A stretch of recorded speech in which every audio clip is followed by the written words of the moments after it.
आज हम लेकर के चल रहे हैं chemical properties of carboxylic acids.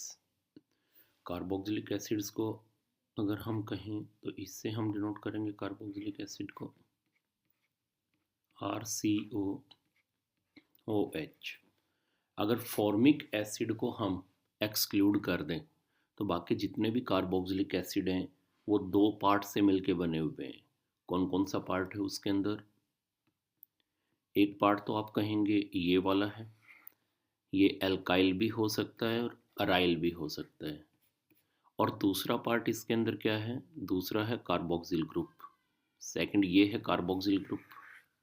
अब कार्बोक्सिल ग्रुप खुद दो से मिलके बना हुआ है। कौन कौन से? कार्बोनाइल ग्रुप जो एल्डिहाइड और कीटोन में होता है, और हाइड्रोक्सिल ग्रुप जो कि अल्कोहल और फिनॉल में होता है। तो ऐसा एक्सपेक्ट किया गया कि कार्बोक्सिलिक एसिड जो हैं वो कार्बोनाइल कंपाउंड्स की, एल्डिहाइड कीटोन्स की और अल्कोहल्स की प्रॉपर्टी शो करते हैं। इन दोनों ग्रुप की रिएक्शन शो करेंगे। लेकिन इन फैक्ट क्या है? The reactions expected of these groups are somewhat modified because these two groups, that is carbonyl group and hydroxyl group, are in proximity. Due to their proximity ये एक दूसरे के close हैं और क्लोज होने की वजह से एक दूसरे की प्रॉपर्टी को ये इन्फ्लुएंस करेंगे। तो इसलिए ये कार्बोनाइल कंपाउंड और हाइड्रोक्सिल ग्रुप की प्रॉपर्टी नहीं बल्कि कार्बोक्सिल ग्रुप अपनी कैरेक्टरिस्टिक प्रॉपर्टी दिखाता है। जैसे फॉर एग्जांपल कार्बोक्सिलिक एसिड में हमने ये किया था कि कार्बोक्सिलिक एसिड में ड्यू टू रेजोनेंस की वजह से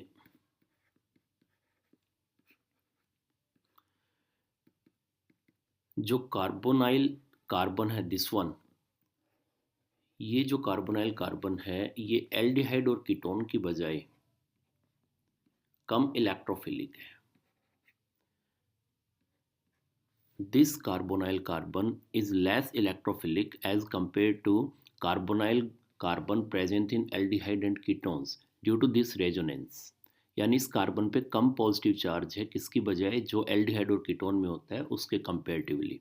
और इसी वजह से जो एल्डिहाइड और कीटोन्स की रिएक्शंस होती है, nucleophilic addition reaction followed by elimination of water, that is formation of oxime, hydrazone, phenyl hydrazone, या ब्रैडीज रिएजेंट के साथ हम रिएक्शन के 2,4 डाइनाइट्रोफिनाइल हाइड्राजोन, सेमी कार्बाजोन, वो वाली रिएक्शन कार्बोक्सिलिक एसिड शो नहीं करते जो एल्डिहाइड और कीटोन दिखाते हैं।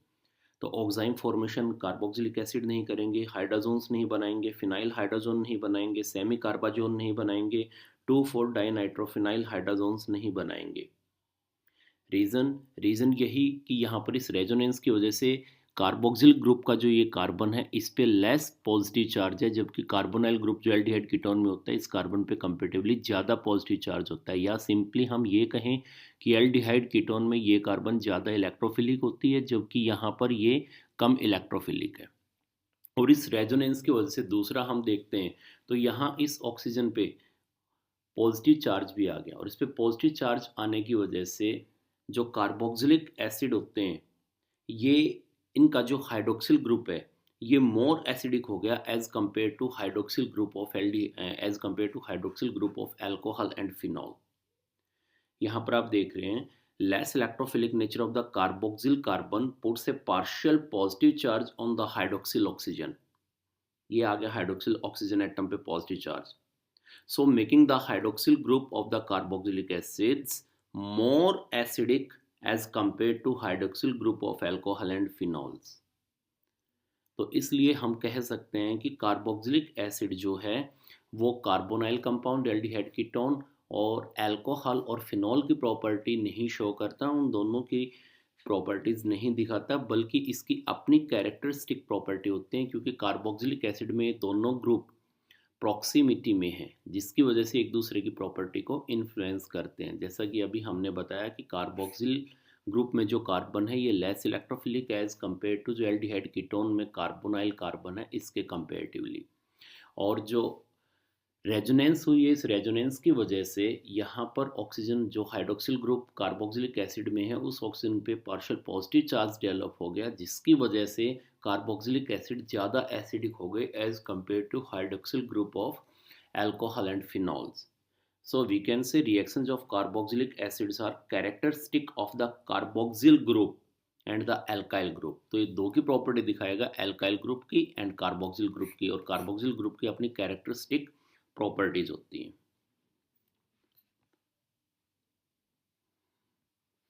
तो कार्बोक्सिल ग्रुप के अंदर जो हम प्रॉपर्टीज पढ़ेंगे वो प्रॉपर्टीज हम पढ़ेंगे, एक तो वो वाली प्रॉपर्टी पढ़ेंगे जिसमें ये वाला बॉन्ड ब्रेक हो रहा है, एक वो वाली प्रॉपर्टी पढ़ेंगे हम जिसके अंदर ये वाला बॉन्ड ब्रेक हो रहा है,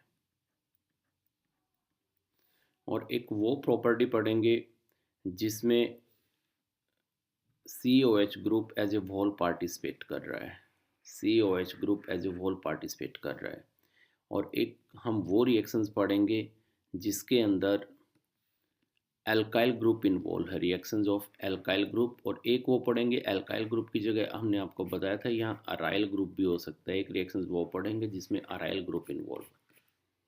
तो वन बाय वन हम इनकी स्टडी करते हैं। पहले वो रिएक्शंस पढ़ेंगे जिसके अंदर ये वाला बॉन्ड ब्रेक होता है, फिर वो पढ़ेंगे जिसमें ये बॉन्ड ब्रेक होता है, और फिर वो पढ़ेंगे जिसमें COH as a whole participate करता है, फिर रिएक्शंस हम पढ़ेंगे अल्काइल ग्रुप की और अराइल ग्रुप की। तो फर्स्ट हम लेकर के चल रहे हैं reaction involving cleavage of OH bond. ये वाला जो बॉन्ड टूट रहा है ये पढ़ेंगे, और ये बॉन्ड टूटेगा तो ये क्या शो करेंगे, एसिडिक कैरेक्टर। तो हम लेके चल रहे हैं acid strength of carboxylic acid.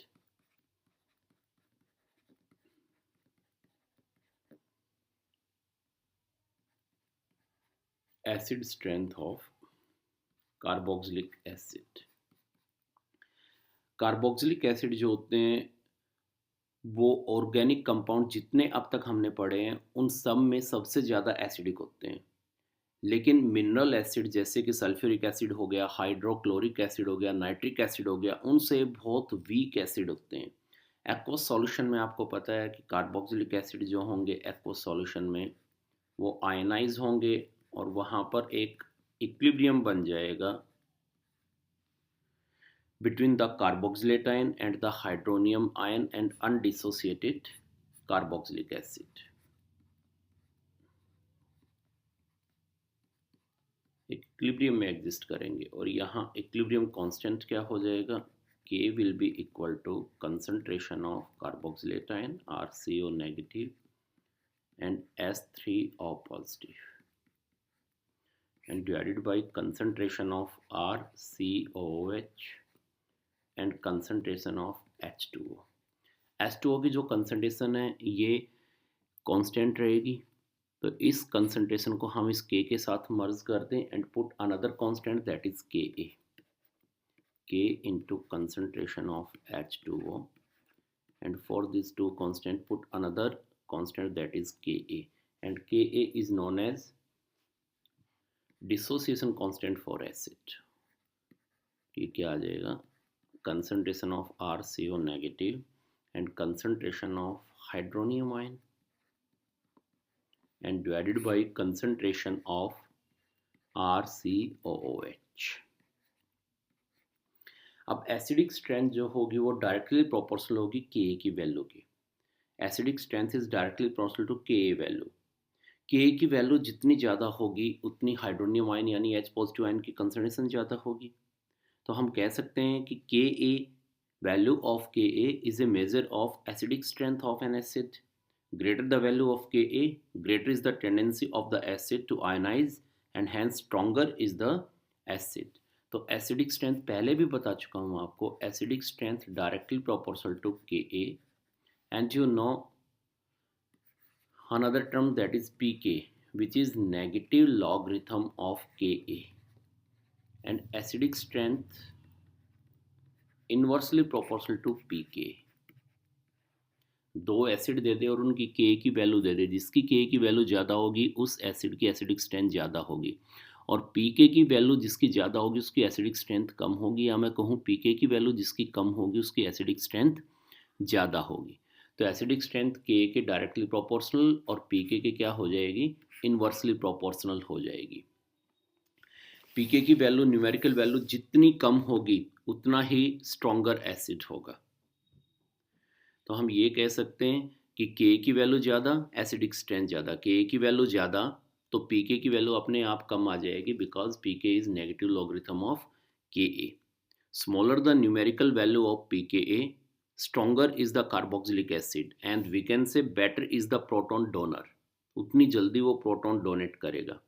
जो स्ट्रॉन्ग एसिड होते हैं, पीके की वैल्यू अगर हम कहें, जो स्ट्रॉन्ग एसिड होते हैं, स्ट्रॉन्ग जो एसिड होते हैं उनकी पीके की वैल्यू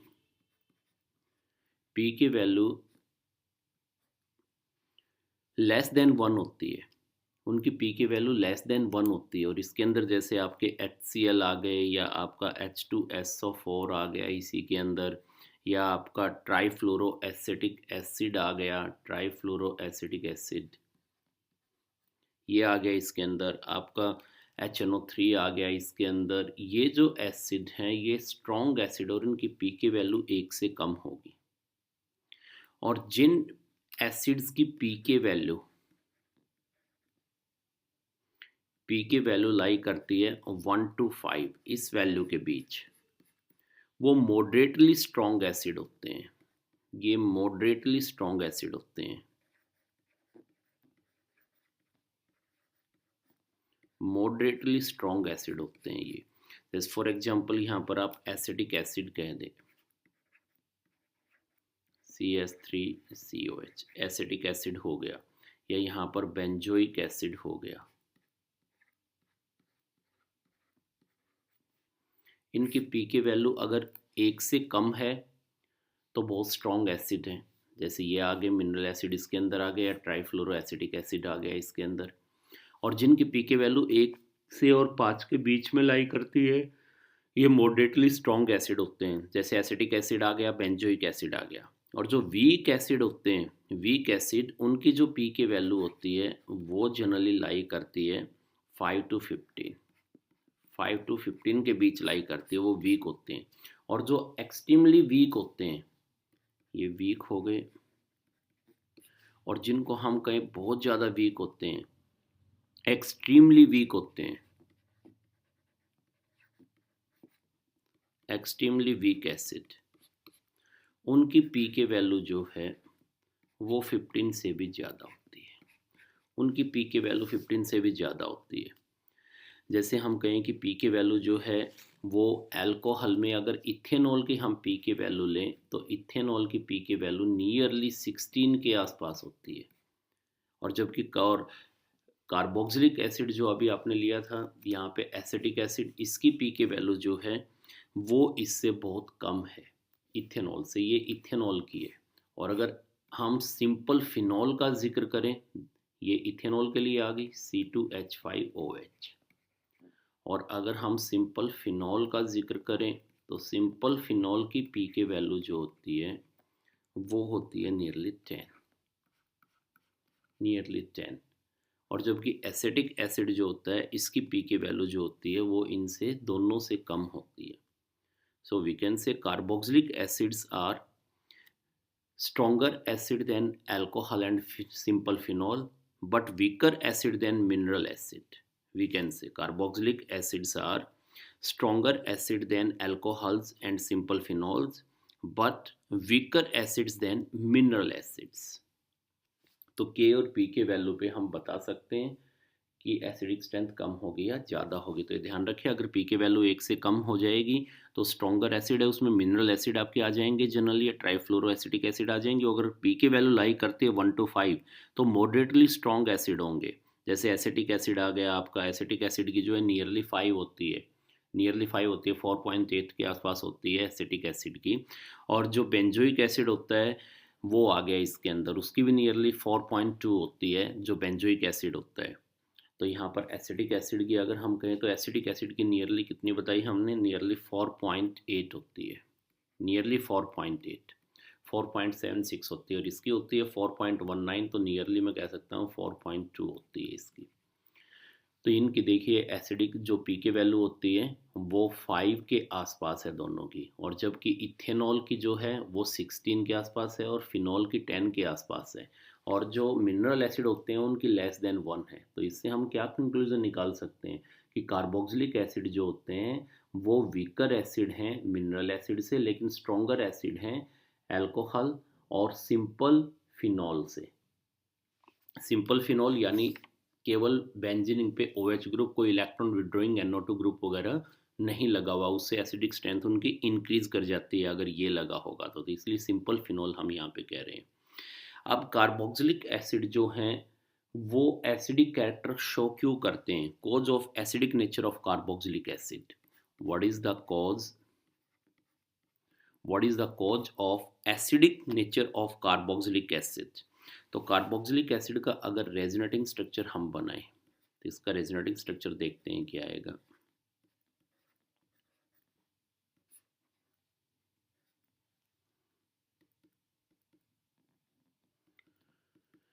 कार्बोक्सिलिक एसिड के रेजोनेटिंग स्ट्रक्चर में हम देखते हैं ये वाले इलेक्ट्रॉन मूव करके यहाँ आएंगे और ये इलेक्ट्रॉन मूव करके यहाँ आएंगे। इसका रेजोनेटिंग स्ट्रक्चर क्या आ गया, O नेगेटिव,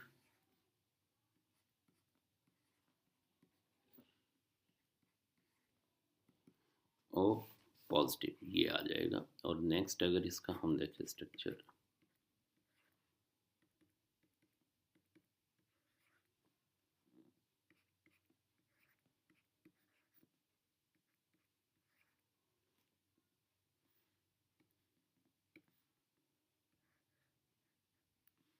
ये इलेक्ट्रॉन मूव करके इस पे आएंगे और यहाँ पर अगर हम कहें तो इसका स्ट्रक्चर क्या बन जाएगा, ये आ जाएगा RCO negative and double bond O, carboxylate ion plus H positive, ये आ गया यहाँ पर।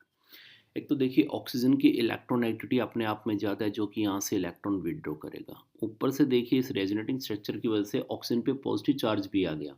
एक तो इसकी इलेक्ट्रोनेगेटिविटी ज़्यादा, ऊपर से पॉजिटिव चार्ज आ गया, तो ये यहाँ से क्या करेगा, इस OH बॉन्ड वाले इलेक्ट्रॉन को अपनी तरफ विड्रॉ कर लेगा और कोई बेस इजीली यहाँ से प्रोटॉन को निकाल के ले जाएगा। और प्रोटॉन निकालने के बावजूद जो इसका यहाँ पर कंजुगेट बेस बनेगा, ये कंजुगेट बेस भी इसका रेजोनेंस स्टेबलाइज्ड है। और अगर इसके हम कैनोनिकल स्ट्रक्चर देखते हैं, अगर इसके हम रेजोनेटिंग स्ट्रक्चर देखें तो इसके इक्विवेलेंट रेजोनेटिंग स्ट्रक्चर बनते हैं, इसके इक्विवेलेंट रेजोनेटिंग स्ट्रक्चर बनेंगे। ये इलेक्ट्रॉन यहाँ मूव करके आ गए, ये इलेक्ट्रॉन यहाँ मूव कर दें, तो इसके रेजोनेटिंग स्ट्रक्चर क्या बनेगा, इक्विवेलेंट रेजोनेटिंग स्ट्रक्चर बनते हैं। और आपने पढ़ा है कि इक्विवेलेंट रेजोनेटिंग स्ट्रक्चर बनते हैं वो स्पीसीज स्टेबल होती है। तो यहाँ पर क्या आ गया कि यहाँ पर रेजोनेंस की वजह से क्या आ गया, कार्बोक्सिलिक एसिड जो है वो रेजोनेंस हाइब्रिड है। ये देखिए इसकी और इस स्ट्रक्चर की, इन दो की रेजोनेंस हाइब्रिड है। और रेजोनेंस की वजह से क्या आ गया, यहाँ पर ऑक्सीजन के ऊपर पॉजिटिव चार्ज आ गया और ऑक्सीजन एटम जो होगा अब क्या करेगा, पॉजिटिव चार्ज की वजह से ऑक्सीजन और हाइड्रोजन बॉन्ड के बीच जो इलेक्ट्रॉन है उनको अपनी तरफ अट्रैक्ट करेगा, जिसकी वजह से क्या होगा, OH बॉन्ड जो होगा वो वीक हो जाएगा और इजीली प्रोटॉन रिलीज कर देगा, इजीली प्रोटॉन रिलीज कर देगा। And this is responsible for the acidic nature of carboxylic acid. And after the removal of proton, जब ये प्रोटॉन को रिमूव कर देगा, जो यहाँ पर इसका कंजुगेट बेस बनेगा या कार्बोक्सिलेट एनायन बनेगा, this is also resonance stabilised, ये भी रेजोनेंस स्टेबलाइज्ड है, ये भी रेजोनेंस स्टेबलाइज्ड है। अब देखिए कार्बोक्सिलिक एसिड और जो कार्बोक्सिलेट एनायन है दोनों रेजोनेंस स्टेबलाइज्ड है, but the resonance stabilisation of carboxylate anion is more than that of the undissociated carboxylic acid. ये भी देखिए रेजोनेंस स्टेबलाइज्ड है, ये भी रेजोनेंस स्टेबलाइज्ड है, लेकिन ये ज़्यादा रेजोनेंस स्टेबलाइज्ड है as compare to carboxylic acid. And this is the reason that carboxylic acids are acidic in nature. ये देखिए RCOH अगर सिंपली हम दिखाएं, ये हम कहें RCOOH, ये H पॉजिटिव रिलीज करके क्या बनाएगा, ये H पॉजिटिव रिलीज करके बना रहा है कार्बोक्सिलेट एनायन, यानी कंजुगेट बेस इसका क्या बन रहा है, कार्बोक्सिलेट एनायन। और कार्बोक्सिलेट एनायन जो होते हैं वो कार्बोक्सिलिक एसिड से ज़्यादा रेजोनेंस स्टेबलाइज्ड है। अगर हम कार्बोक्सिलिक एसिड का रेजोनेटिंग स्ट्रक्चर देखते हैं तो ये आता है, और इसके रेजोनेटिंग स्ट्रक्चर में यहाँ पर आप देख रहे हैं 4 सेपरेशन है, जबकि इसका रेजोनेटिंग स्ट्रक्चर देखते हैं तो यहाँ 4 सेपरेशन नहीं है, और दूसरा इसके जो कैनोनिकल फॉर्म बन रही हैं दोनों ये इक्विवेलेंट बन रही हैं। तो carboxylate anion is more resonance stabilize than carboxylic acid. तो एक रीज़न ये भी है कि कार्बोक्सिलेट एनायन जो बन रहा है जब ये H पॉजिटिव रिमूव कर देगा उसके बावजूद तो ये ज़्यादा स्टेबल है as compare to carboxylic acid. तो सिंपली इसका रीज़न हम यही कह सकते हैं कि जो कार्बोक्सिलेट आयनाइन की ज़्यादा स्टेबिलिटी है as compare to carboxylic acid, this is responsible for the ionization of the carboxylic acid and hence acidic character of the carboxylic acid. अब जो कार्बोक्सिलेट एनाइन बनेगा इसके कैनोनिकल फॉर्म यहाँ पर देख रहे हैं हम, कैनोनिकल फॉर्म इक्विवेलेंट बनी है, तो जो नेगेटिव चार्ज है ये इसका डीलोकलाइज्ड हो रहा है, और हमने आपको बताया था more the dispersal of the charge stabler is the ion, stabler is the ion easily it is formed. तो ये डिस्पर्स हो रहा है, और डिस्पर्स किस पे हो रहा है, यहाँ से इस ऑक्सीजन पे जा रहा है, तो नेगेटिव चार्ज न तो इस ऑक्सीजन पे न इस पे बल्कि ये दोनों पे फैला हुआ है। तो अगर इसका रेजोनेंस हाइब्रिड हम दिखाए कार्बोक्सिलेट एनाइन की तो ये दिखा सकते हैं कि यहाँ पर कार्बोक्सिलेट जो एनाइन है इसमें जो नेगेटिव चार्ज है ये दोनों ऑक्सीजन के ऊपर फैला हुआ है, इसके ऊपर भी है और यह नेगेटिव चार्ज इसके ऊपर भी है। और यहाँ पर अगर हम बॉन्ड का जिक्र करते हैं तो देखिए यहाँ पर C डबल बॉन्ड O है, तो इसमें सिंगल बॉन्ड कैरेक्टर भी हैं, इसमें सिंगल है तो यहाँ डबल बॉन्ड कैरेक्टर भी हैं।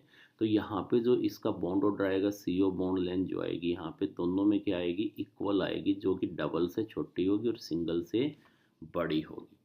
ये जो बॉन्ड लेंथ होगी CO बॉन्ड लेंथ ये दोनों इक्वल आ जाएंगी, जो कि डबल से स्मॉल होंगी और सिंगल से बड़ी होंगी। और जो नेगेटिव चार्ज है वो किसी एक ऑक्सीजन पे लोकलाइज नहीं है बल्कि दोनों ऑक्सीजन पे रेजोनेंस की वजह से फैल रहा है, डीलोकलाइज्ड हो रहा है। और हम आपको बार बार बताते हैं कि ये जो चार्ज आता है आयन के ऊपर, more the dispersal of the charge stabler is the ion and stabler is the ion easier it is formed.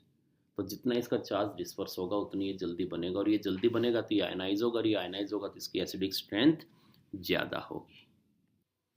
तो बॉन्ड लेंथ का यहाँ जिक्र करें तो हम ये कह सकते हैं कि जो हमारे पास कार्बोक्सिल एसिड है और जो एक कार्बोक्सिलेट एनायन है,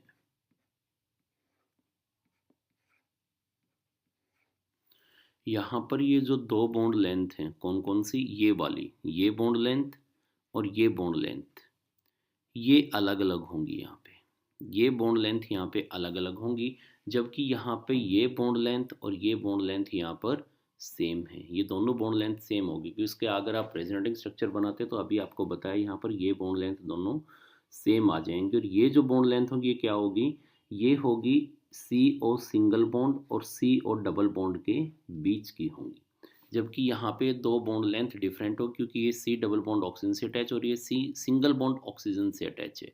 रेजोनेटिंग स्ट्रक्चर भी देखेंगे तो वहाँ पर इक्विवेलेंट स्ट्रक्चर नहीं बन रहे हैं, तो इनकी बॉन्ड लेंथ डिफर कर जाएंगी। और एक्सपेरिमेंटली ऐसा पाया भी कि अगर हम ये लेके चलें फॉर्मिक एसिड और इसका कंजुगेट बेस अगर हम लें format ion,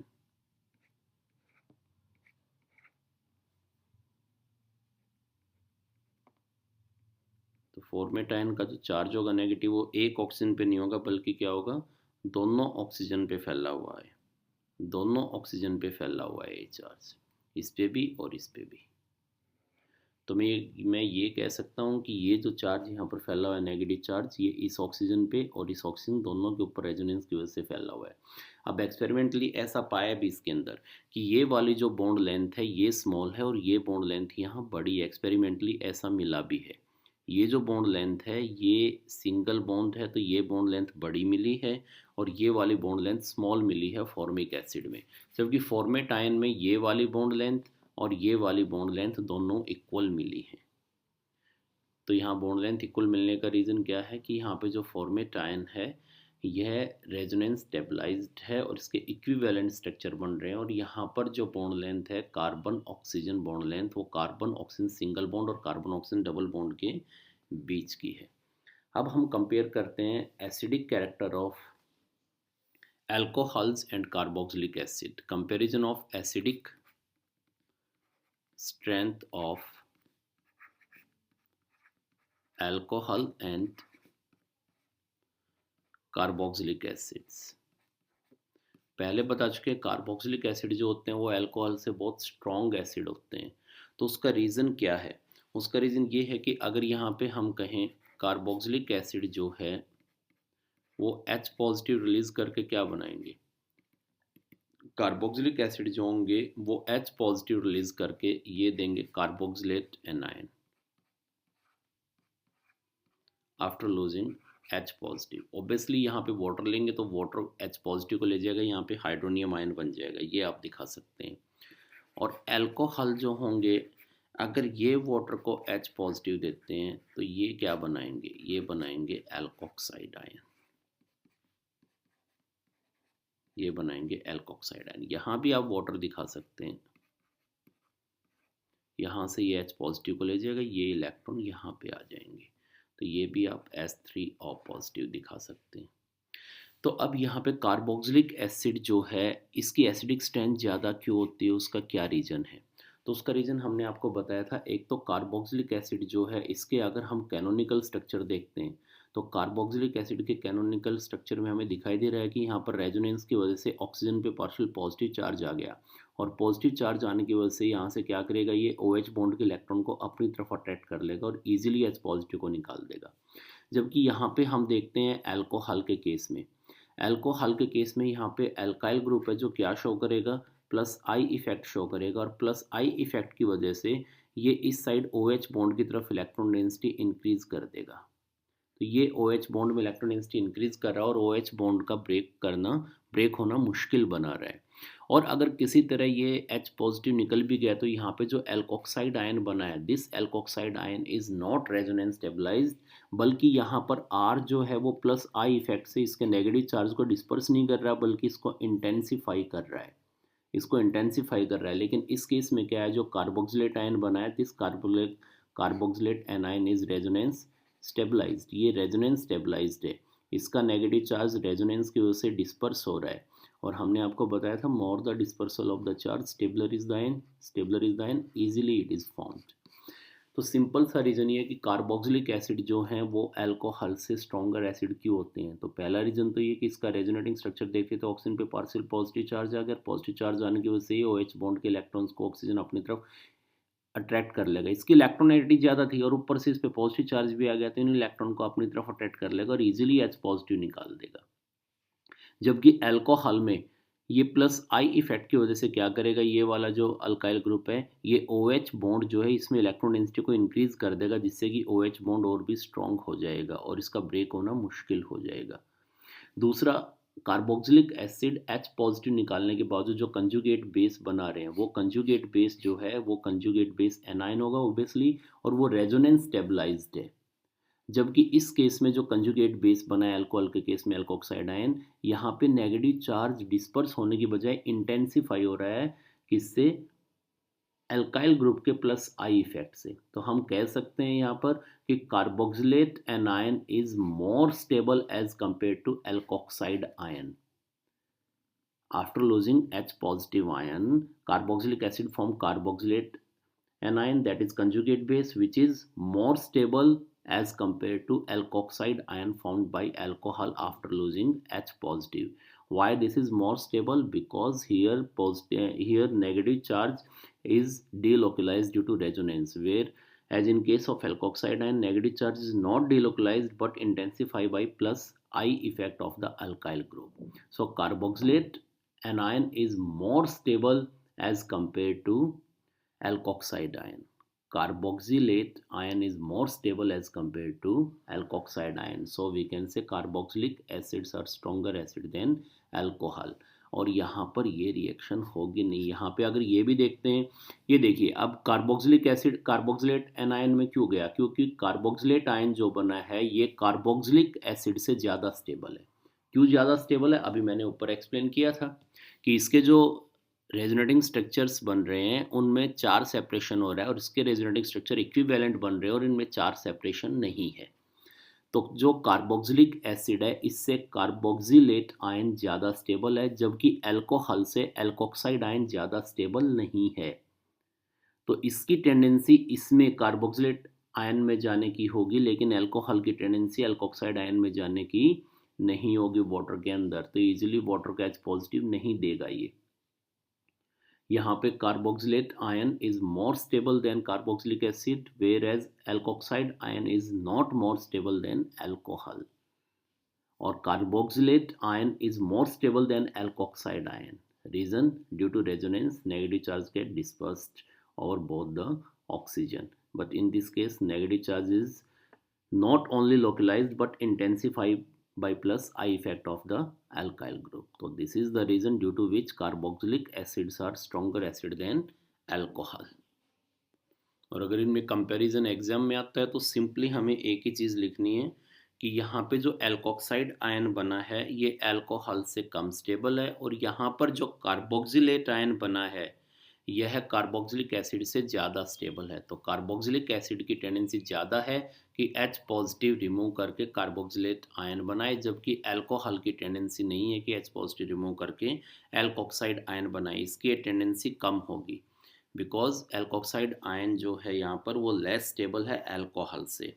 So alcohols have little or no tendency to release a proton, whereas in case of carboxylic acid, carboxylate anion is more stable than carboxylic acid, and so carboxylic acid has a great tendency, इसकी tendency ज़्यादा होगी, has a stronger tendency to release a proton and to form carboxylate ion, and this explains why the alcohols are weaker acid than carboxylic acid, although both contains OH group. Carboxylic acid is all contain OH group and alcohol is also contain OH group. लेकिन alcohol में ये जो बना है alkoxide ion, इसका conjugate base, आप ये भी कह सकते हैं conjugate base of alcohol is less stable than alcohol, and conjugate base of carboxylic acid is more stable than carboxylic acid. अब वो स्टेबल क्यों है वो रीजन हम आपको बता चुके हैं, रेजोनेंस वाला, और इसमें इंटेंसिफाई हो रहा है. अब हम लेकर के चलते हैं comparison of acidic character of phenols and benzoic acid. Phenol और बेंजोइक एसिड में कौन ज़्यादा स्ट्रॉन्ग एसिड है यह लेकर के चलते हैं. ये सभी इंपॉर्टेंट क्वेश्चन है एग्जामिनेशन पॉइंट ऑफ व्यू से. अल्कोहल और कार्बोक्सिलिक एसिड का कंपैरिजन, अल्कोहल फिनॉल का, अल्कोहल वाटर का, या फिनॉल और बेंजोइक एसिड का. अब देखिए फिनॉल जो है ये H पॉजिटिव रिलीज करके जो कंजुगेट बेस बनाएगा वो क्या होगा, फिनॉक्साइड आयन, और benzoic acid H positive release करके क्या बनाएगा, बेंजोएट आयन. ये बनेंगे यहाँ पर, यह फिनॉक्साइड आयन बनाएगा या बेंजोएट आयन बनाएगा. इन दोनों में अगर फिनॉक्साइड आयन ज़्यादा स्टेबल हुआ तो फिनॉल जो होगा इसकी एसिडिक स्ट्रेंथ ज़्यादा हो जाएगी, ये ज़्यादा स्टेबल हुआ तो बेंजोइक एसिड की एसिडिक स्ट्रेंथ ज़्यादा हो जाएगी. तो अब हम कंपेयर करते हैं stability of phenoxide ion and the benzoate ion. Phenoxide ion के अगर हम रेजोनेटिंग स्ट्रक्चर देखते हैं तो यहाँ पर देखिए इसके 5 रेजोनेटिंग स्ट्रक्चर बने हैं. इसको मैं कहूँ रेजोनेटिंग स्ट्रक्चर फर्स्ट, इसको कहूँ सेकंड, और ये वाला थर्ड, और ये वाला फोर्थ, और ये मैं कहूँ फिफ्थ. जबकि बेंजोएट के 2 ही बने हैं. तो फर्स्ट लुक में हमें ऐसा लग रहा है कि कैनोनिकल स्ट्रक्चर जितने ज़्यादा स्टेबल होते हैं उतनी स्टेबिलिटी ज़्यादा होती है. लेकिन अगर हम ध्यान से देखते हैं फिनॉक्साइड आयन के ये वाला और ये वाला जो रेजोनेंस स्ट्रक्चर है कैनोनिकल फॉर्म है, यहाँ पर नेगेटिव चार्ज कार्बन के ऊपर है. ये देखिए ये कार्बन पे नेगेटिव चार्ज है, कार्बन पे नेगेटिव चार्ज है, कार्बन पे नेगेटिव चार्ज है. जबकि इस स्पीसीज के अंदर कार्बन से ज़्यादा इलेक्ट्रोनेगेटिव ऑक्सीजन भी है. और हमें पता है कि कैनोनिकल स्ट्रक्चर्स जिनके अंदर negative charge less electronegative atom पे होता है उनका contribution towards the stability of resonance hybrid वो नेग्लिजिबल होता है. तो यहाँ पर जो फिनॉक्साइड आयन की स्टेबिलिटी है उसके लिए ये 5 स्ट्रक्चर यहाँ पर इसके कैनोनिकल स्ट्रक्चर हैं, जिसमें कि फिनॉक्साइड आयन की स्टेबिलिटी में सेकंड स्ट्रक्चर का, थर्ड स्ट्रक्चर और फोर्थ स्ट्रक्चर का कंट्रीब्यूशन ना के बराबर है, नेग्लिजिबल है. इनको हम कैंसिल कर सकते हैं. ये फिनॉक्साइड आयन की स्टेबिलिटी की तरफ कंट्रीब्यूट नहीं कर रहे हैं. क्यों नहीं कर रहे हैं? क्योंकि इनमें नेगेटिव चार्ज जो है वो लेस इलेक्ट्रोनेगेटिव कार्बन पे है, न कि मोर इलेक्ट्रोनेगेटिव ऑक्सीजन पे. तो अब बचे हमारे पास वो स्ट्रक्चर जिनके अंदर negative charge more electronegative oxygen पे है. अब उनको कंपेयर करते हैं. अगर फिनॉक्साइड आयन में देखते हैं तो स्ट्रक्चर फर्स्ट और स्ट्रक्चर फिफ्थ, ये दो स्ट्रक्चर है जहां पे नेगेटिव चार्ज ऑक्सीजन पे है, जबकि बेंजोएट के अंदर ये दो स्ट्रक्चर हैं जिनमें नेगेटिव चार्ज ऑक्सीजन पे है। अब अगर इनमें हम देखते हैं तो फिनॉक्साइड आयन का जो स्ट्रक्चर फर्स्ट और फिफ्थ है जिसमें negative charge more electronegative oxygen पे है, ये नेगेटिव चार्ज लोकलाइज्ड है। यहाँ देखिए नेगेटिव चार्ज ऑक्सीजन पे, यहाँ भी ऑक्सीजन पे है, तो इसका नेगेटिव चार्ज ऑक्सीजन का लोकलाइज्ड है, डीलोकलाइज्ड नहीं हो रहा है। केवल डीलोकलाइज्ड क्या हो रहे हैं, अगर हम ध्यान से देखें फर्स्ट स्ट्रक्चर और फिफ्थ में कंपेयर करें तो जो बेंजीन वाले रिंग है, ये देखिए इसमें बेंजीन वाले रिंग यहाँ पे हैं पाई इलेक्ट्रॉन, जबकि यहाँ ये पाई इलेक्ट्रॉन यहाँ पर है। तो यहाँ केवल डीलोकलाइज क्या हुए हैं, यहाँ केवल डीलोकलाइज जो है वो पाई इलेक्ट्रॉन हुए हैं बेंजीन रिंग वाले, और ऑक्सीजन पे जो नेगेटिव चार्ज है वो लोकलाइज्ड रहता है, बल्कि electrons of the benzene ring only are delocalized, and we know that delocalization of benzene electrons contributes very little towards the stability of phenoxide ion. तो ये जो बेंजीन वाले पाई इलेक्ट्रॉन डीलोकलाइज्ड हुए हैं, इनसे जो फिनॉक्साइड आयन की stability होगी ये उसमें हल्का सा कंट्रीब्यूट करते हैं बस, जबकि यहाँ ऑक्सीजन पे negative charge as it is a localized है, डीलोकलाइज नहीं हो रहा है। और जबकि हम बेंजोएट आयन में देखते हैं तो यहाँ पर ऑक्सीजन का नेगेटिव चार्ज रेजोनेंस की वजह से डिस्पर्स हो रहा है, ये डीलोकलाइज्ड हो रहा है। Carboxylate ion is much more resonance stabilize than phenoxide ion. हम कह सकते हैं कि जो कार्बोक्सिलेट आयन यहाँ पर बना है, बेंजोएट आयन बना है, this is more resonance stabilized as compare to phenoxide ion. अब फर्स्ट लुक में तो ऐसा लगा था कि इसके 5 कैनोनिकल फॉर्म बनी है, इसके 5 रेजोनेटिंग स्ट्रक्चर बने हैं, तो ये ज़्यादा स्टेबल होना चाहिए। लेकिन यहाँ पर जो ये सेकंड, थर्ड और फोर्थ हैं, इनका contribution towards the stability of phenoxide ion is negligible because in these structures negative charge is present on less electronegative carbon. और फिर हमने कंपेयर किया उन स्ट्रक्चर्स को फिनॉक्साइड आयन के और बेंजोएट आयन के जिन पे negative charge more electronegative oxygen पे है।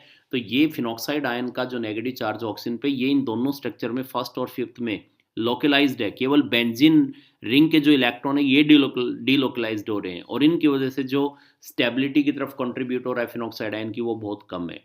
जबकि हम बेंजोएट आयन में देखते हैं तो इसका जो नेगेटिव चार्ज ऑक्सीजन पे वो डीलोकलाइज्ड हो रहा है due to resonance. So we can say benzoate ion is more resonance stabilized as compared to phenoxide ion। और अगर benzoate आयन ज़्यादा रेजोनेंस स्टेबलाइज्ड है फिनॉक्साइड आयन से, तो हम ये कह सकते हैं कि बेंजोइक एसिड जो है ये स्ट्रॉन्गर एसिड है फिनॉल से। तो अगर ये आ जाए और सिंपली आपको एक लाइन में लिखना तो क्या कहेंगे हम यही कहेंगे, after losing H positive phenol forms phenoxide ion, that is conjugate base, and the conjugate base of benzoic acid benzoate ion, and benzoate ion is more resonance stabilized as compared to phenoxide ion, so benzoic acid is stronger acid than phenol। Next हम लेकर के चल रहे हैं effect of substituent on the acidic strength of aliphatic carboxylic acid. बार बार हम आपको बता चुके हैं कि इलेक्ट्रॉन विड्रॉइंग ग्रुप जो होंगे वो एसिडिक स्ट्रेंथ को इंक्रीज करेंगे, और इलेक्ट्रॉन डोनेटिंग ग्रुप जो होंगे वो एसिडिक स्ट्रेंथ को डिक्रीज करेंगे। इलेक्ट्रॉन विड्रॉइंग ग्रुप क्या करेंगे, जो कार्बोक्सिलेट एनायन बना है इस पे जो नेगेटिव चार्ज है, इस नेगेटिव चार्ज को ये डिस्पर्स कर देंगे, इसको अपनी तरफ विड्रॉ कर लेंगे, इलेक्ट्रॉन विड्रॉइंग ग्रुप। क्योंकि हमें पता है कि कोई भी एसिड स्टेबल कब होता है, कोई भी एसिड स्ट्रॉन्ग एसिड कब होगा, जब उसका कंजुगेट बेस जो बनेगा वो ज़्यादा स्टेबल होना चाहिए। और कंजुगेट बेस यहाँ पे क्या बनते हैं, एनायन, और एनायन पे नेगेटिव चार्ज होता है, और नेगेटिव चार्ज को डिस्पर्स कौन कर सकता है, electron withdrawing group. Electron donating क्या करेंगे, इलेक्ट्रॉन डोनेटिंग तो नेगेटिव चार्ज को इंटेंसिफाई करेंगे। तो कार्बोक्सिलिक एसिड की एसिडिक स्ट्रेंथ किस पे डिपेंड करेगी, stability of its conjugate base, that is carboxylate ion. और कार्बोक्सिलेट आयन जो है इसकी स्टेबिलिटी को कौन इंक्रीज करेगा, जो इसके नेगेटिव चार्ज को डिस्पर्स कर देगा, और जो इसके नेगेटिव चार्ज को डिस्पर्स करेगा वो कौन होगा, इलेक्ट्रॉन विड्रॉइंग ग्रुप। और अगर कोई इसके नेगेटिव चार्ज को इंटेंसिफाई करता है तो इलेक्ट्रॉन डोनेटिंग ग्रुप होगा। तो सीधी सी बात है, इलेक्ट्रॉन विड्रॉइंग ग्रुप जो होंगे वो कार्बोक्सिलिक एसिड के कंजुगेट बेस को यानी कि एनायन की स्टेबिलिटी को इंक्रीज करते हैं, जबकि इलेक्ट्रॉन डोनेटिंग ग्रुप जो होंगे वो इसके नेगेटिव चार्ज को इंक्रीज करेंगे, इंटेंसिफाई करेंगे इलेक्ट्रॉन डोनेटिंग, और कार्बोक्सिलेट आयन की स्टेबिलिटी को डिक्रीज करेंगे। तो इलेक्ट्रॉन विड्रॉइंग ग्रुप क्या करते हैं, ये कार्बोक्सिलेट आयन लिया है, इसका जो नेगेटिव चार्ज है दोनों ऑक्सीजन पे फैला हुआ है, तो इलेक्ट्रॉन विड्रॉइंग ग्रुप इस नेगेटिव चार्ज को डिस्पर्स कर देंगे। Electron withdrawing group stabilize the carboxylate ion by dispersing the negative charge and hence increases the acidic character of carboxylic acid, whereas electron donating group what will do, electron donating group destabilizes the carboxylate ion by intensifying the negative charge, क्योंकि ये इस side electron donate करेंगे और इसके negative charge को intensify कर देंगे।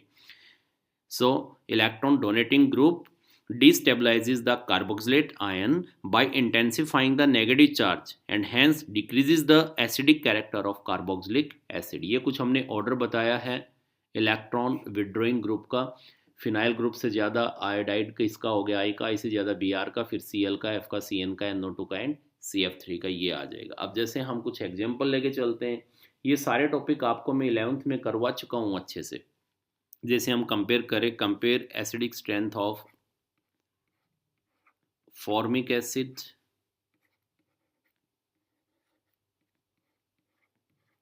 Acetic acid, chloroacetic acid and fluoroacetic acid. अगर इनके एसिडिक स्ट्रेंथ को हम कंपेयर करें तो यहाँ पर देखिए ये क्या बनाएगा, यहाँ पर इसका जो एनायन बनेगा वो ये आ जाएगा, फॉर्मेट आयन।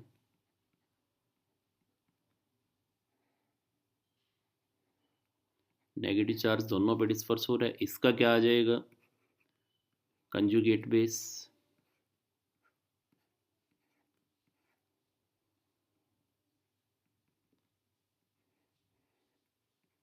ये आ जाएगा, इसका कंजुगेट बेस क्या आ जाएगा,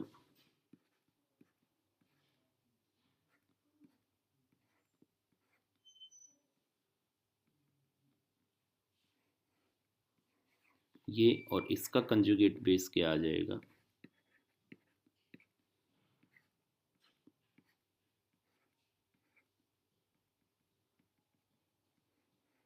ये।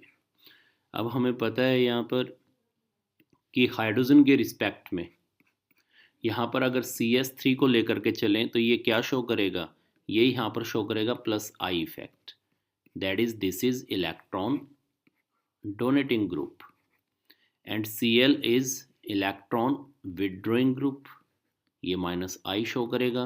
F is also electron withdrawing group, ये भी माइनस आई शो करेगा।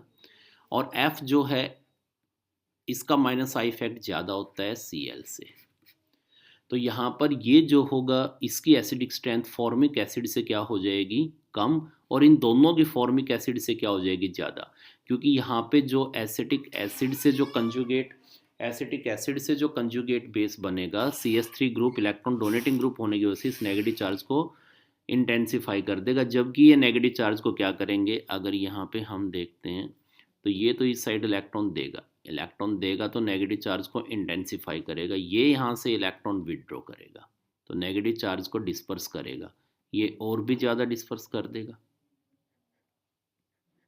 तो इनके एसिडिक स्ट्रेंथ का ऑर्डर क्या आ जाएगा, अगर इसको मैं फर्स्ट कहूँ, इसको सेकंड कहूँ, इसको थर्ड और इसको फोर्थ कहूँ, तो ऑर्डर क्या आ जाएगा, सबसे स्ट्रॉन्गर फोर्थ, उसके बाद थर्ड, उसके बाद फर्स्ट और उसके बाद सेकंड, ये ऑर्डर आ जाएगा। ये सारे मैं आपको 11th में करवा चुका हूँ। देखिए अब हम कंपेयर करते हैं acidic strength of acetic acid, propanoic acid, isobutyric acid and you can say 2-methyl propanoic acid, और ये है आपके पास 2 डाई मिथाइल प्रोपेनोइक एसिड। इनके एसिडिक स्ट्रेंथ को कंपेयर करते हैं। अब यहाँ पे अगर हम देखते हैं इन सभी के अंदर अगर हम देखें तो एल्काइल ग्रुप है, यहाँ भी एल्काइल ग्रुप है, ये भी एल्काइल ग्रुप है, ये भी एल्काइल ग्रुप है और ये भी एल्काइल ग्रुप है। और एल्काइल ग्रुप क्या शो करते हैं? Alkyl group electron donating group होते हैं, इलेक्ट्रॉन डोनेटिंग ग्रुप होते हैं। जो जितने ज़्यादा इलेक्ट्रॉन डोनेट करेगा एसिडिक स्ट्रेंथ उतनी ही डिक्रीज करेगा। तो अगर इनका हम प्लस आई इफेक्ट का ऑर्डर देखें, प्लस आई इफेक्ट का अगर ऑर्डर देखते हैं तो प्लस आई इफेक्ट सबसे ज़्यादा किसका होता है? प्लस आई इफेक्ट सबसे ज़्यादा होता है इस वाले ग्रुप का, इसका प्लस आई इफेक्ट सबसे ज़्यादा होता है। इसको ऐसे दिखा दो चाहे, इसका प्लस आई इफेक्ट सबसे ज़्यादा होता है। इससे कम किसका होता है? इस वाले ग्रुप का।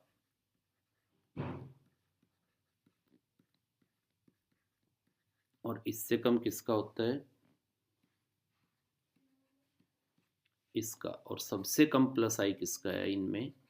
मिथाइल का। तो एसिडिक स्ट्रेंथ का ऑर्डर क्या आ जाएगा? जिसका यहाँ पर प्लस आई इफेक्ट सबसे कम होगा, ये वाला। इलेक्ट्रॉन डोनेट तो सभी कर रहे हैं। अगर मैं कंपेयर कर दूं इनको फॉर्मिक एसिड से, तो फॉर्मिक एसिड से तो सभी वीक एसिड होंगे, फॉर्मिक से सभी वीक होंगे ये।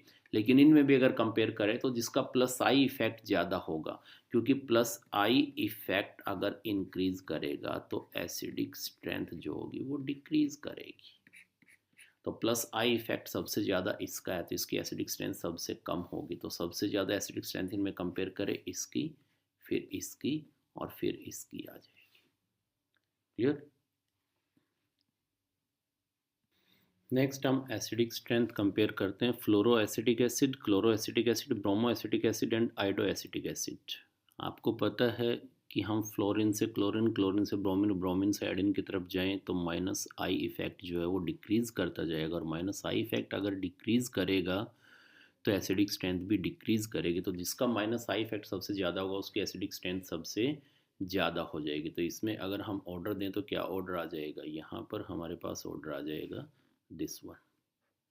ये सारे मैं आपको 11th में अच्छे से करवा चुका हूँ बेटा, ये ऑर्डर आ जाएगा। अब इनमें यहाँ पे अगर हम करें तो ये trichloro acetic acid, dichloro acetic acid and chloro acetic acid and acetic acid. अब आपको पता है यहाँ पे तो प्लस आई इफेक्ट शो करेगा ये, और जबकि ये माइनस आई माइनस आई माइनस आई, यहाँ पे 3 ग्रुप है जो माइनस आई इफेक्ट शो करेंगे, यहाँ पे 2, यहाँ पर 1। तो माइनस आई इफेक्ट सबसे ज़्यादा यहाँ होगा, तो एसिडिक स्ट्रेंथ इसकी सबसे ज़्यादा और ये एसिटिक की सबसे कम आ जाएगी। दूसरा, यहाँ पर भी सी एल है, यहाँ भी सी एल है, यहाँ भी सी एल है। अब ये देखना है कि यहाँ पर जो सी एल है ये इस कार्बोक्सिलिक एसिड से कितनी दूर है, क्योंकि ये इलेक्ट्रॉन विड्रॉइंग ग्रुप है। और अगर इसको हम यहाँ पर दिखाएं तो ये हम अगर शो करना चाहें तो हम ये दिखा सकते हैं कि यहाँ पर ये है, ये इलेक्ट्रॉन विड्रॉ कर रहा है, ये इलेक्ट्रॉन विड्रॉ कर रहा है यहाँ से। तो ये क्या शो कर रहा है? Minus I. And you know that I effect depend upon the distance, distance पे डिपेंड करेगा। तो ये क्लोज है तो यहाँ से ज़्यादा इलेक्ट्रॉन विड्रॉ करेगा। या मैं कहूँ कि जब ये कंजुगेट बेस बना देगा एच पॉजिटिव देने के बाद, ये एच पॉजिटिव इसने दे दिया और यहाँ पर जो कंजुगेट बेस बनेगा इसका, इस कंजुगेट बेस के नेगेटिव चार्ज को ज़्यादा डिस्पर्स करेगा। जबकि ये दूर हो गया, ये अल्फा पे था, ये बीटा पे आ गया, तो ये कम डिस्पर्स करेगा। ये गामा पे आ गया और दूर चला गया। तो जैसे जैसे डिस्टेंस बढ़ता जाएगा आई इफेक्ट डिक्रीज होता जाएगा। और कौन सा आई इफेक्ट डिक्रीज हो रहा है? ये माइनस वाला। तो माइनस आई इफेक्ट अगर डिक्रीज होगा तो एसिडिक स्ट्रेंथ डिक्रीज होगी। तो इनका अगर हम ऑर्डर कहें तो एसिडिक स्ट्रेंथ का ये ऑर्डर आ जाएगा, इनका ये ऑर्डर आ जाएगा। यहाँ तो डिपेंड किस पे कर रहा है? नेचर ऑफ हैलोजन पे। हैलोजन का नेचर क्या है? यहाँ डिपेंड कर रहा है नंबर ऑफ हैलोजन पे। यहाँ पे देखिए पोजीशन वही है पर हैलोजन 3 है, यहाँ हैलोजन 2 है, यहाँ हैलोजन 1 है। और यहाँ डिपेंड कर रहा है पोजीशन पे। यहाँ डिपेंड कर रहा था नेचर ऑफ हैलोजन पे, यहाँ डिपेंड कर रहा था नंबर ऑफ हैलोजन पे, यहाँ डिपेंड कर रहा है पोजीशन ऑफ हैलोजन, यहाँ अल्फा पे, यहाँ बीटा पे और यहाँ गामा पे। और माइनस आई इफेक्ट है, और माइनस आई इफेक्ट जो है वो इस साइड जाते जाएंगे तो डिस्टेंस के साथ साथ डिक्रीज होता चला जाएगा, इसलिए एसिडिक स्ट्रेंथ भी डिक्रीज होती चली जाएगी इसी ऑर्डर में।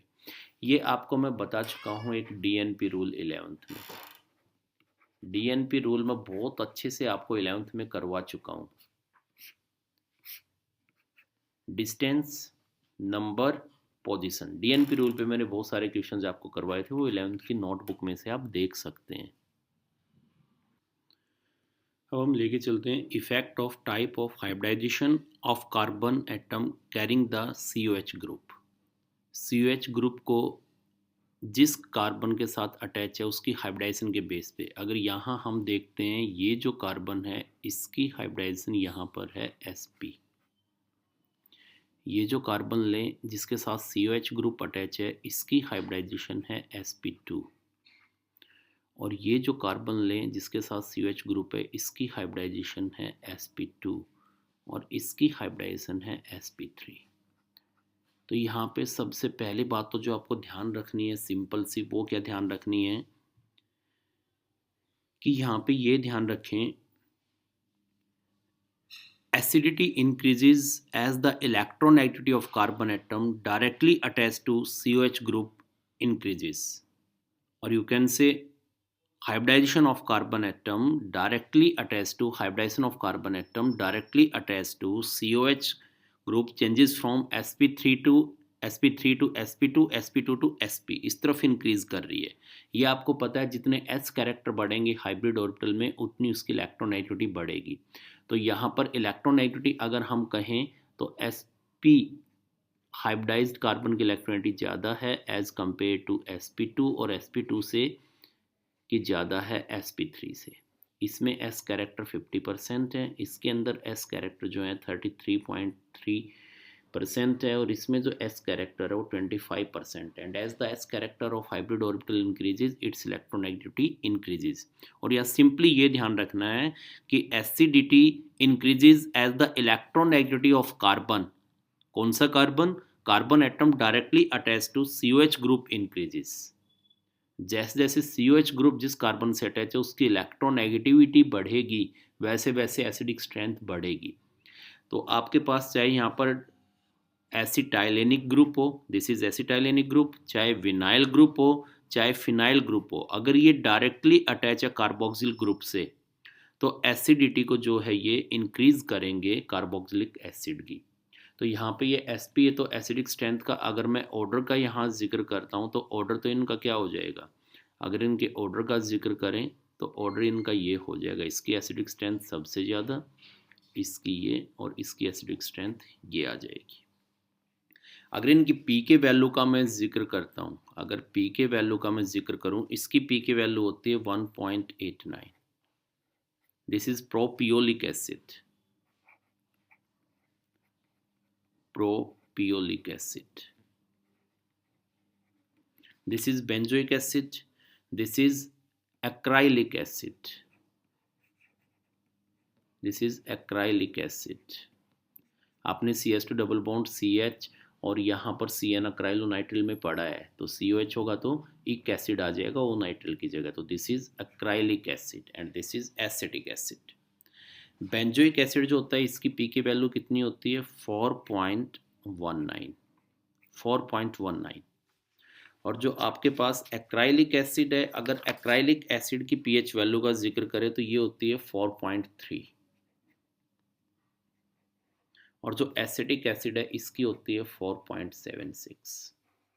And you know as the p K value increases acidic strength decreases.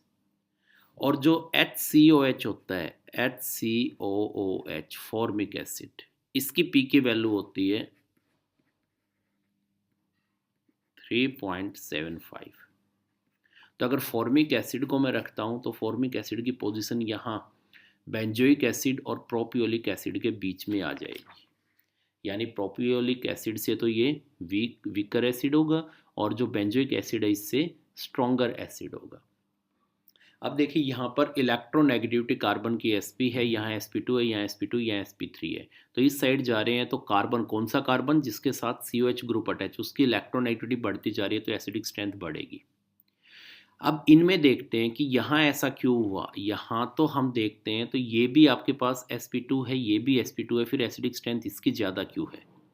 अब देखिए यहाँ पर अगर हम देखते हैं ये जो ग्रुप है ये इलेक्ट्रॉन, फर्स्ट लुक में तो हमें ऐसा लगता है कि जैसे हम ये लें CH2 double bond CH COOH कि ये रेजोनेंस की वजह से इस साइड इलेक्ट्रॉन डोनेट करेंगे COH ग्रुप की तरफ। अगर इसके रेजोनेटिंग स्ट्रक्चर हम देखते हैं तो इसके रेजोनेटिंग स्ट्रक्चर में ये आएगा कि COH ग्रुप की तरफ इलेक्ट्रॉन डोनेट करेंगे रेजोनेंस की वजह से, और रेजोनेंस की वजह से इलेक्ट्रॉन डोनेट करेंगे ये, तो एसिडिक स्ट्रेंथ को क्या करेंगे, एसिडिक स्ट्रेंथ को ये डिक्रीज करेंगे, ऐसा हमें फर्स्ट लुक में लग रहा है। और अगर वापस इस साइड आए तो ये कह सकते हैं कि ये वाले इलेक्ट्रॉन यहाँ पर एक C छोड़ गए, हम उसको और अरेंज कर देते हैं, 1 minute, CH and should be this CH, CO negative OH and there should be double bond। और अगर वापस हम आएंगे तो क्या आ जाएगा, ये वाले इलेक्ट्रॉन यहाँ आ जाएंगे, ये इलेक्ट्रॉन जो हैं वो यहाँ पे आ जाएंगे, वापस इसी पे आ जाएंगे। तो यहाँ पर हम देख रहे हैं, अगर फर्स्ट उसमें हम देखते हैं तो ऐसा लगता है कि जैसे एसिडिक स्ट्रेंथ डिक्रीज होनी चाहिए, इलेक्ट्रॉन डोनेटिंग जो रेजोनेंस इफेक्ट है इसका प्लस R इफेक्ट उसकी वजह से, लेकिन यहाँ पर इसकी कार्बन की इलेक्ट्रॉन नेगेटिविटी ज़्यादा है, sp2 हाइब्रिडाइज्ड है।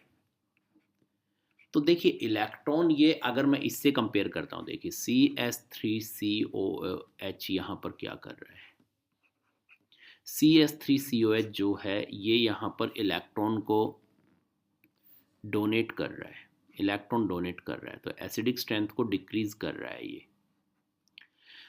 As compare to formic acid. Formic acid में यहाँ पर H है और H के रिस्पेक्ट में हम प्लस I और माइनस I इफेक्ट निकालते हैं, इसी के रिस्पेक्ट में निकालते हैं। तो H के रिस्पेक्ट में अगर मैं कहूँ तो यहाँ पर CS3 इलेक्ट्रॉन डोनेट कर रहा है, इसलिए इसकी एसिडिक स्ट्रेंथ जो है वो फॉर्मिक से कम है। अब फॉर्मिक से इसकी भी कम है और इसकी भी कम है, तो ये तो तय हो गया कि इन केस में भी ये इलेक्ट्रॉन डोनेट कर रहे हैं, लेकिन यहाँ ये sp2 होने की वजह से इनकी जो डोनेटिंग टेंडेंसी है वो CS3 से कम है, वो CS3 से कम है। देखिए यहाँ पर ये sp2 हाइब्रिडाइज्ड है जिसकी वजह से इलेक्ट्रॉन विड्रॉ कर रहे हैं, रेजोनेंस के थ्रू दे रहे हैं, तो नेट रिजल्ट तो ये देंगे, लेकिन यहाँ इस कार्बन की हाइब्रिडाइजेशन ज़्यादा होने की, इसमें s कैरेक्टर ज़्यादा होने की वजह से, इसकी इलेक्ट्रोनेगेटिविटी ज़्यादा होने की वजह से इनकी देने की टेंडेंसी CS3 ग्रुप के कंपेरेटिवली कम हो जाएगी। तो अगर मैं यहाँ पे कहूँ ये ग्रुप अगर नेट रिजल्ट में लूँ तो ये ग्रुप भी देखा जाए तो इलेक्ट्रॉन डोनेट करेगा, ये वाला जो ग्रुप है ये भी इलेक्ट्रॉन डोनेट करेगा एज कंपेयर टू H के कंपेरेटिवली ये इलेक्ट्रॉन डोनेट कर रहे हैं, तभी तो इनकी एसिडिक स्ट्रेंथ जो है वो फॉर्मिक एसिड से कम है। लेकिन इससे CS3 ग्रुप जो है, इससे ये वाले ग्रुप जो है ये कम इलेक्ट्रॉन डोनेट कर रहे हैं क्योंकि यह कार्बन की हाइब्रिडाइजेशन sp2 है। अब इन दोनों में अगर हम देखते हैं तो देखिए ये वाला जो ग्रुप है विनाइल ग्रुप, ये इलेक्ट्रॉन रेजोनेंस के थ्रू डोनेट करेगा। अगर ये वाला ग्रुप हम लेकर के चलें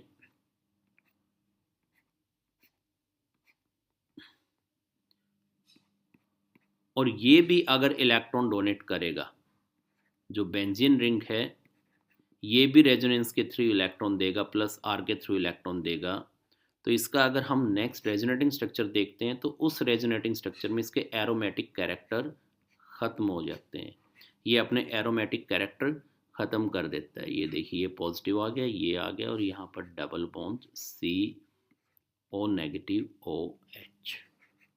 अब देखिए ये वाला ग्रुप था विनाइल ग्रुप, ये भी इलेक्ट्रॉन डोनेट कर रहा है रेजोनेंस के थ्रू, फिनाइल ग्रुप भी रेजोनेंस के थ्रू इलेक्ट्रॉन डोनेट कर रहा है, यानी दोनों प्लस R दिखा रहे हैं, लेकिन यहाँ पर इसकी प्लस R दिखाने की टेंडेंसी कम होगी क्योंकि अगर ये प्लस R दिखाएगा रेजोनेंस के थ्रू इलेक्ट्रॉन देगा तो इसके एरोमेटिक कैरेक्टर यहाँ फिनिश हो रहे हैं, ये एरोमेटिक कैरेक्टर फिनिश हो जाएंगे, इसकी स्टेबिलिटी डिक्रीज कर जाएगी।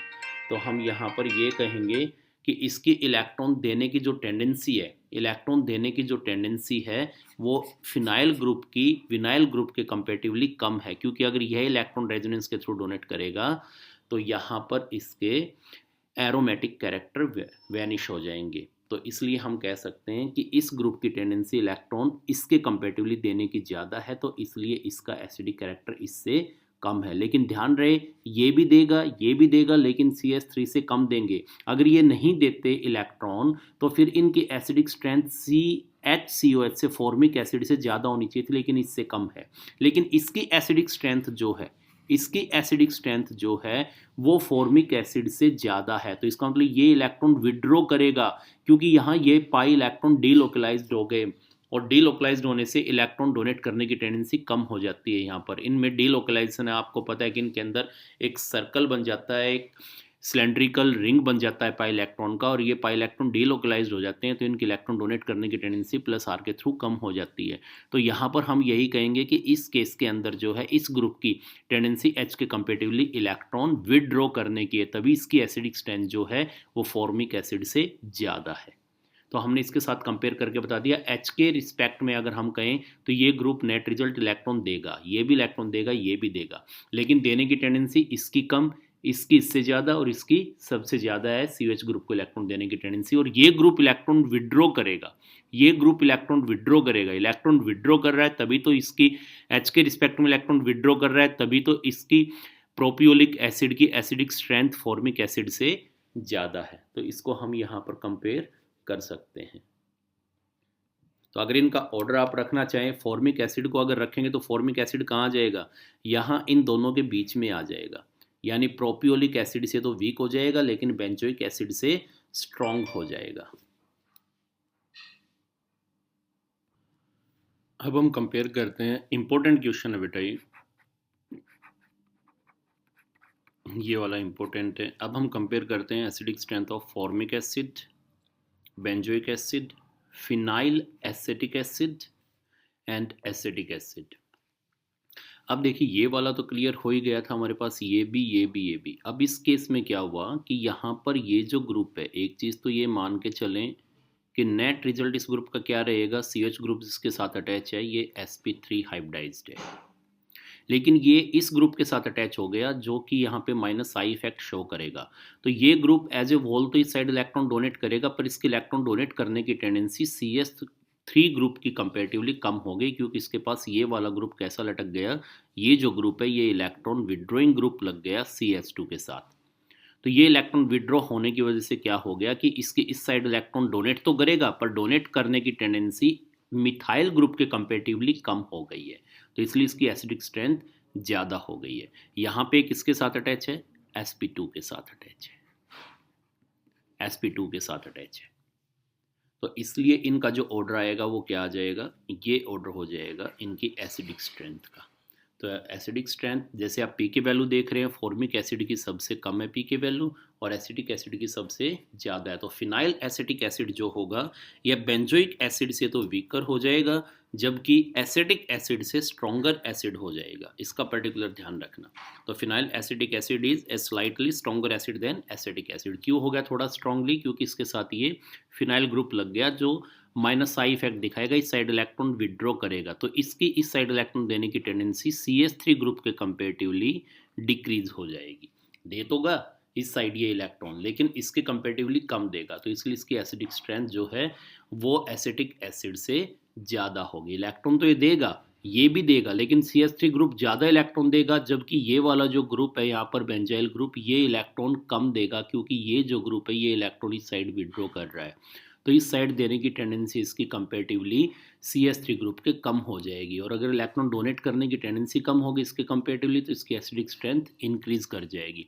तो formic acid stronger than benzoic acid, stronger than phenyl acetic acid, stronger than acetic acid, इनका ये वाला ऑर्डर आ जाएगा। नेक्स्ट क्वेश्चन लेके चलते हैं। why para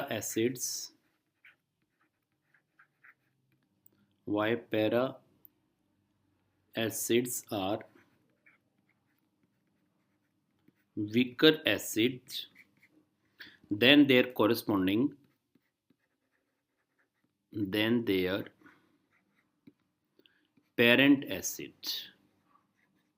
acid यानी जिससे वो बना है। Why para acids are weaker acid than their corresponding parent acid? जैसे फॉर एग्जांपल यहाँ पे हम लें acetic acid CS3COOH, this is acetic acid, और एक हम लेके चलते हैं para acetic acid, that is CS3CO O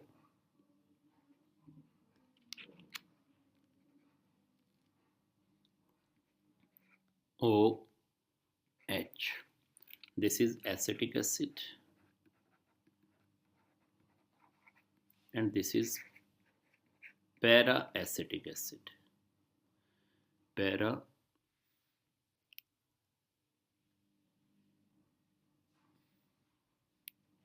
Per-acetic acid. Sorry, this is not para, this is per acids. Per acids are weaker acid than their parent acid. तो acetic acid जो है ये स्ट्रॉन्गर एसिड होता है पर acetic acid से. इनमें परोक्सो linkage आ गई ना, इसलिए पर वर्ड यूज़ किया है यहाँ पर. तो why per acids are weaker acid than their parent acid, और you can say why acetic acid is stronger acid than per acetic acid. तो रीज़न सिंपली ये H पॉजिटिव निकाल के जो कंजुगेट बेस बनाएगा वो कंजुगेट बेस क्या बनेगा, this one.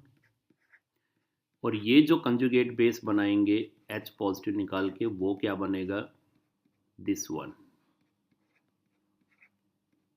And this conjugate base is resonance stabilized. This is resonance stabilized. This conjugate base is resonance stabilised. ये रेजोनेंस स्टेबलाइज्ड है, but this is not resonance stabilized. इसमें resonance नहीं होगी.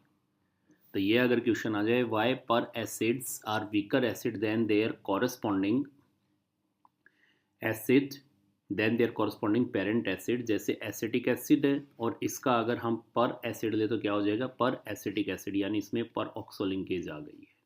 तो रीज़न क्या आ जाएगा, एसिटिक एसिड स्ट्रॉन्गर एसिड क्यों है पर एसिटिक एसिड से, क्योंकि जिसका जो कंजुगेट बेस बनेगा H पॉजिटिव रिलीज करने के बाद that will be resonance stabilized, और इसका जो कंजुगेट बेस बनेगा H पॉजिटिव रिलीज करने के बाद वो ये बनेगा, and this is not resonance stabilized. So we can say conjugate base of acetic acid is more stable as compare to conjugate base of per acetic acid. So we can say acetic acid is stronger acid than per acetic acid.